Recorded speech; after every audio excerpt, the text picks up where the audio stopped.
В прямом эфире на телеканале СРРК вечерний выпуск новостей. Здравствуйте.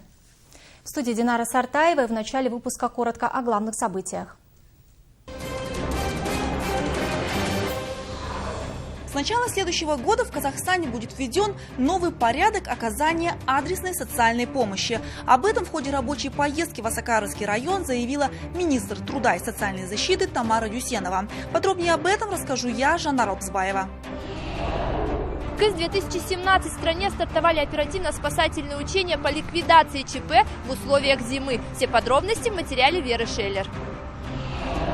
Сегодня Карагандинский фармацевтический комплекс впервые запустил производство 2 препаратов. Подробнее о новых лекарственных средствах расскажу вам я, Гульбануш Мапай. Все лучшее детям. Воспитанников Литвинского детского дома обучают современной кулинарии и основам фэшн-индустрии. Здесь будет вплоть до того, что мы продумали услуги и найл-стилиста для наращивания ресниц, для визажиста, для первой какие-то основы визажа.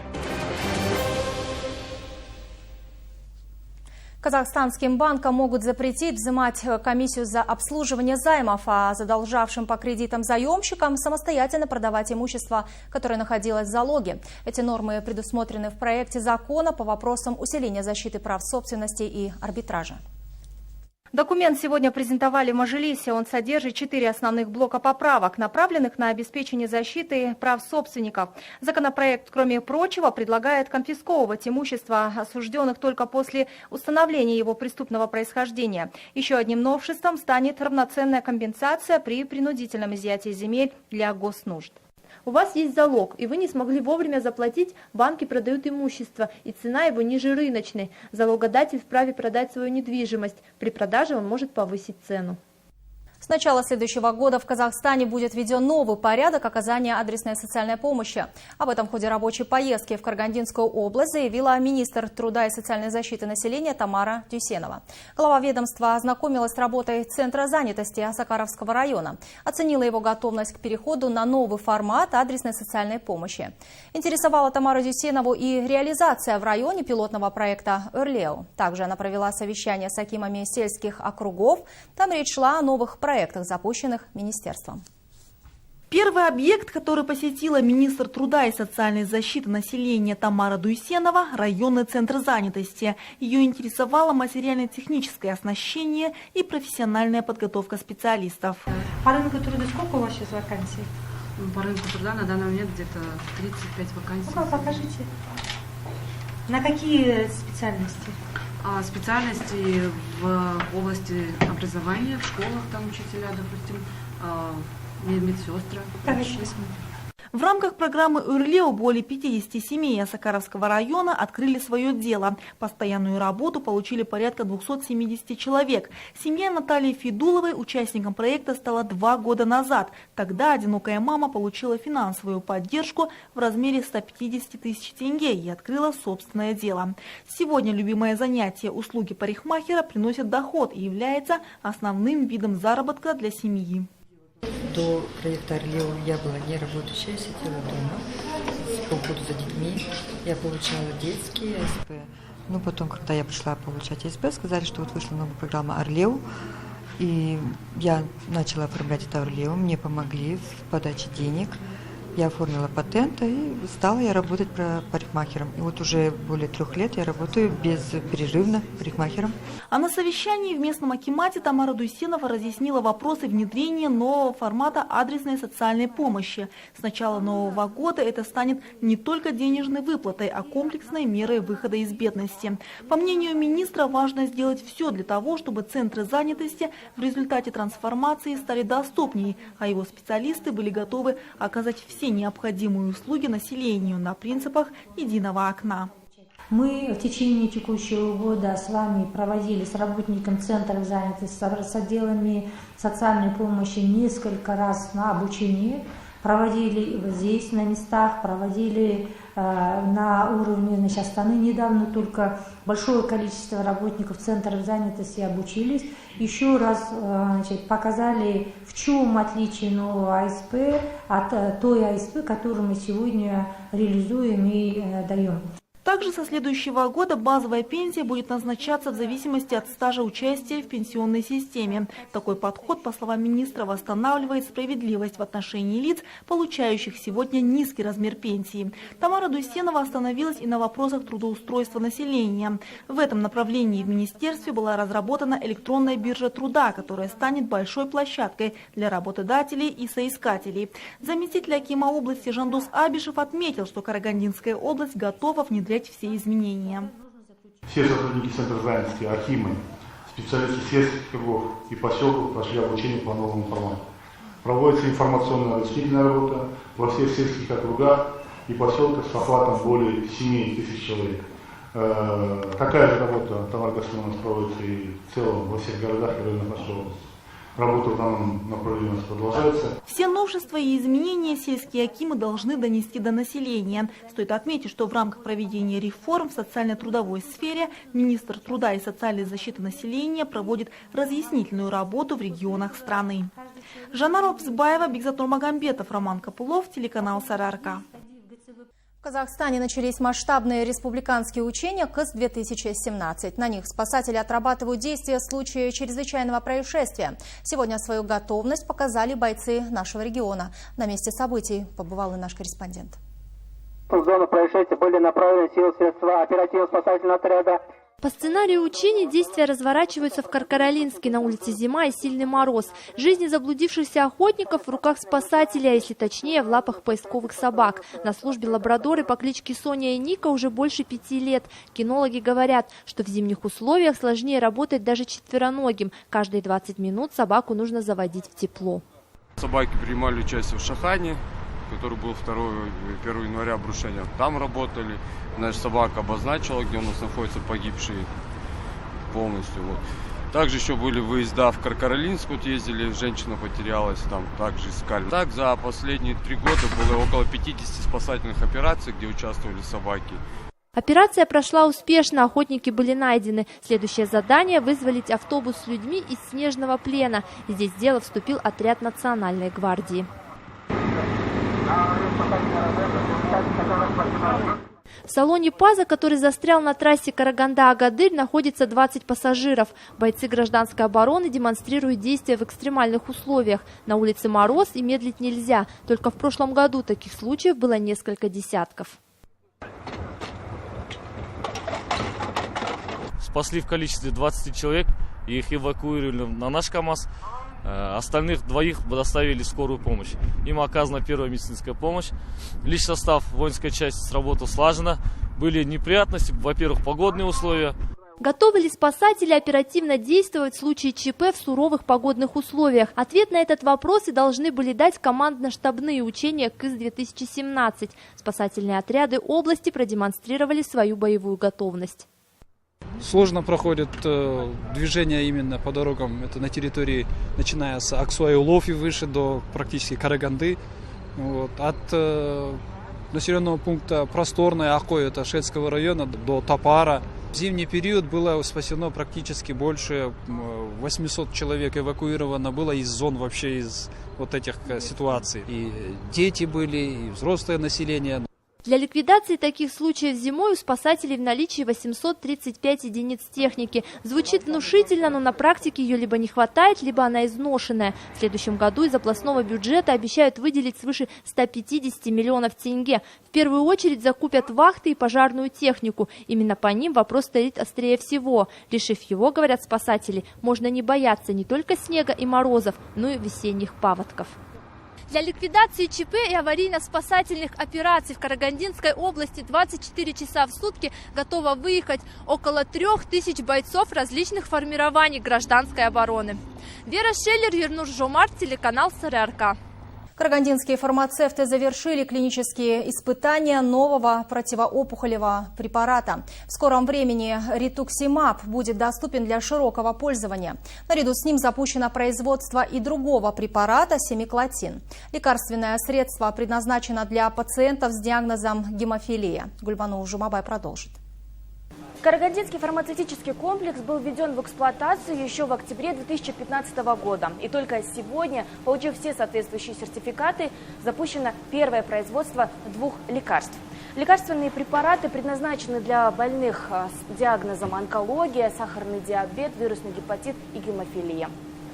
Ритуксимаб и симиклотин успешно прошли длительные клинические испытания. Это первые противоопухолевые и гемофилийные препараты казахстанского производства.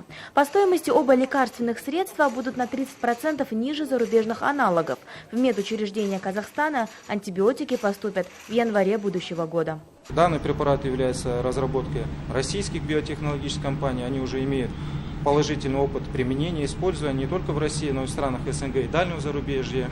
И потом мы будем так линейку освоения, трансфера технологий по препаратам увеличивать. Фармацевтический комплекс прошел все процедуры на соответствие стандартам качества GMP. В Казахстане сертификат есть только у 14 фармзаводов. Стоит отметить, что уже с 2018 года отечественным производителям лекарств работать без этого документа не разрешат. Здесь вплоть до воздуха, вентиляция, да, контролируется даже и обрабатывается вода, очищается, проходит несколько степеней очистки. То есть каждый процесс, каждый производственный процесс в сертификатах он описан и постоянно происходят проверки, исследования. В планах предприятия запустить производство еще порядка 60 лекарственных препаратов. Однако каждый из них должен будет пройти ряд соответствующих исследований. Только в ближайшие 3 года производственная мощность фармкомплекса достигнет 4 миллиона упаковок в год. Гульбануш Мабай, Жайнат Жаксыбаев, Роман Копылов, телеканал Сарыарка. Новые адресные таблички уже появились на половине жилых домов и зданий Караганды. Установка объемных аншлагов только в Казабекбийском районе обошлась бюджета города в 35 миллионов тенге. Работы по установке адресных табличек в центре города выполнены уже на 60%. Новые аншлаги появились по проспекту Бухар-Жирау, улицах Кривогуза, Чкалова и Алиханова. Основные работы сейчас идут в Майкудуке и на юго-востоке. Информация на адресниках представлена на 3 языках – казахском, русском и английском. Аншлаги изготовлены в 2 видах – объемные и с подсветкой. Будут висеть на главных улицах города, а более упрощенные – во дворах жилых домов. Светодиодную подсветку установят позже, ближе к концу года. На сегодняшний день аншлаг с подсветкой есть только на здании областного суда. Стоимость одного аншлага составляет 23 тысячи тенге. Если ранее, наверное, все заметили, да, что это была просто табличка как бы на листе металла, то сегодня, получается, аншлаг представляет из себя короб. В этом коробе установлены светодиодные лампы, трансформаторы и питается, получается, от солнечных батарей. В Караганде при задержании сотрудниками полиции скончался 25-летний житель города. Он оказал активное сопротивление сотрудникам правоохранительных органов. Происходящее жители сняли на камеру. Обычное, казалось бы, задержание хулигана длилось до поздней ночи. Позже выяснилось, что под стражу хотели взять 25-летнего Олега Харитонова. Он подозревался в краже сотового телефона. Один из полицейских, применив прием самбо, повалил подозреваемого на землю. Последнего продолжал угрожать и стал лицом биться об асфальт. Через несколько минут подозреваемый успокоился, и когда стали поднимать к земле, к машине, тогда он перестал двигаться. О страшных событиях прошлой ночи сегодня напоминают кровавые пятна на асфальте. Очевидцы рассказывают, что крики погибшего Олега Харитонова были слышны на весь район. Он сначала кричал: «Братва, помогите», а потом начал говорить: «Мне больно, очень сильно больно», а потом пошел хрип, и когда тот ударил его, он вообще прилег из-за машины, белая машина стояла. Он там уже загнулся, уже под колесами, можно сказать, под белой машиной лежал. В отношении 2 сотрудников полиции начато расследование. Было ли превышение мер при задержании, выяснят прокуроры. Александр Крылов, Аман Хамид, телеканал Сарыарка.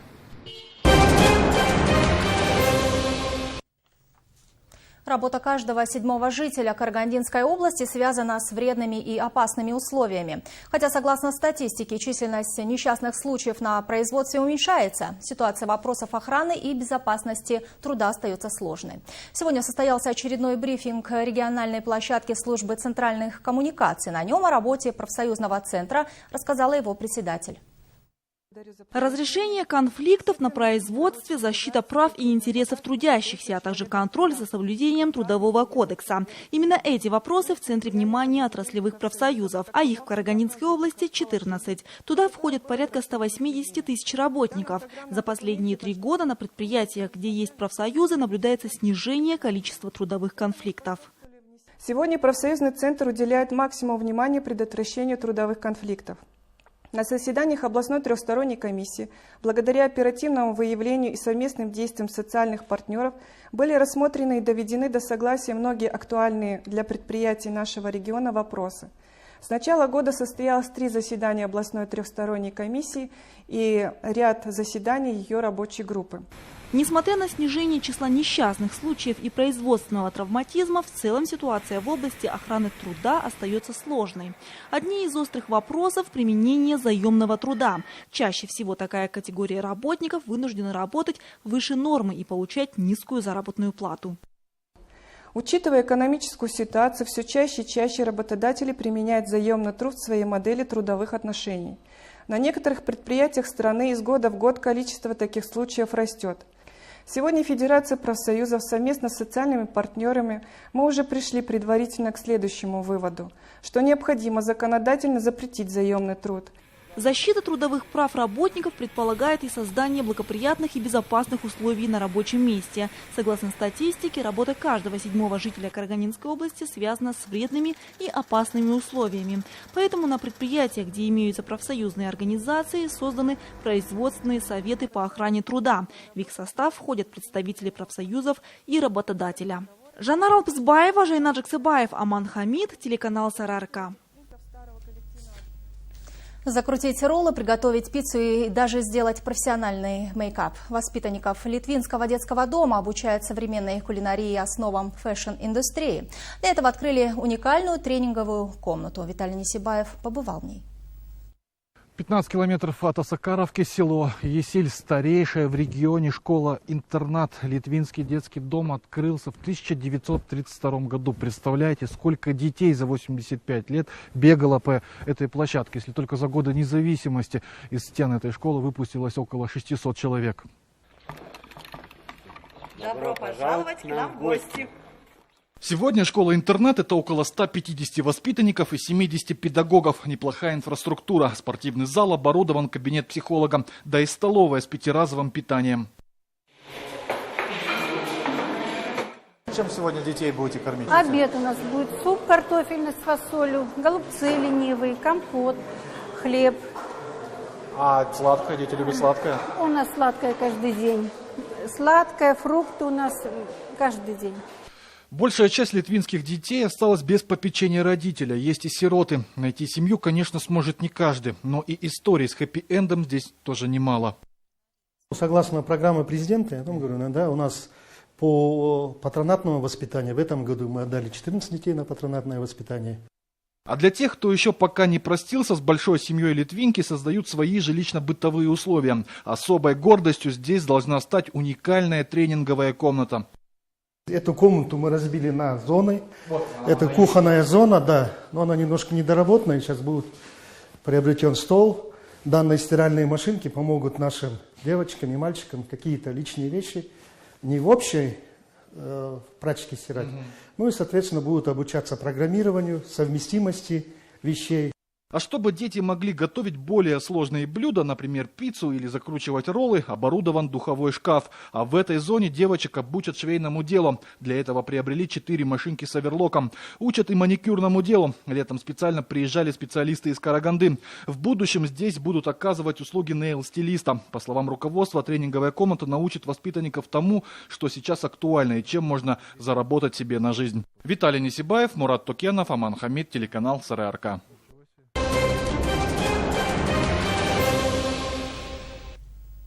Дети из неблагополучных семей играют в футбол. Турнир организовал Департамент внутренних дел. Сотрудники правоохранительных органов тем самым хотят оградить ребят от влияния улицы, привить интерес к здоровому образу жизни. Для участников соревнований перед началом турнира провели небольшую экскурсию. Рассказали о тех, кто под знаменами физкультурно-спортивного общества «Динамо» представлял Департамент внутренних дел области на различных турнирах. Соревнования по мини-футболу и настольному теннису для ребят, состоящих на учете в отделе внутренних дел, проводятся каждый год. В этот раз в них приняли участие 5 команд из 5 городов региона. Конечно, наибольший интерес у подростков к футболу. А вот провести время за столом с ракеткой в руках вызвались немногие. Садыржан Курбанов футболом увлекается 2 года. В родном Абае посещает секцию. В этом турнире участвует впервые. Спорт он любит. На поле проводит много времени. А когда зашел разговор о профессии, сказал, что мечтает стать архитектором. Я люблю чертить. И вот, на трудах мы чертим. Мне нравится чертить. И из-за этого я хочу стать архитектором. Спорт объединяет и отвлекает от ненужных мыслей. Так говорят сотрудники правоохранительных органов. Проводя такие турниры, полицейские надеются привить участникам любовь к здоровому образу жизни и оградить их от влияния улицы. Сборные команды из детей социально уязвимых слоев населения, оказавшихся в трудной жизненной ситуации, которым действительно хочется, чтобы они во многих семьях дети редко посещают и участвуют в подобных мероприятиях. Вообще мы в дальнейшем планируем провести на республиканском уровне, может быть на базе Караганы, может быть это будет в столице, среди других областей, потому что такие мероприятия проводятся в других областях тоже. Победители турнира получат медали, грамоты и ценные подарки. Но что еще важнее, новые знакомства и общение. Возможно, после таких соревнований кто-то из этих ребят решит всерьез заниматься спортом. Александр Крылов, Ернос Жомарт, Роман Копылов, телеканал Сарыарка. Это были все события, о которых корреспонденты телеканала Сарыарка рассказали к этому часу. Спасибо за внимание. Всего доброго, до свидания.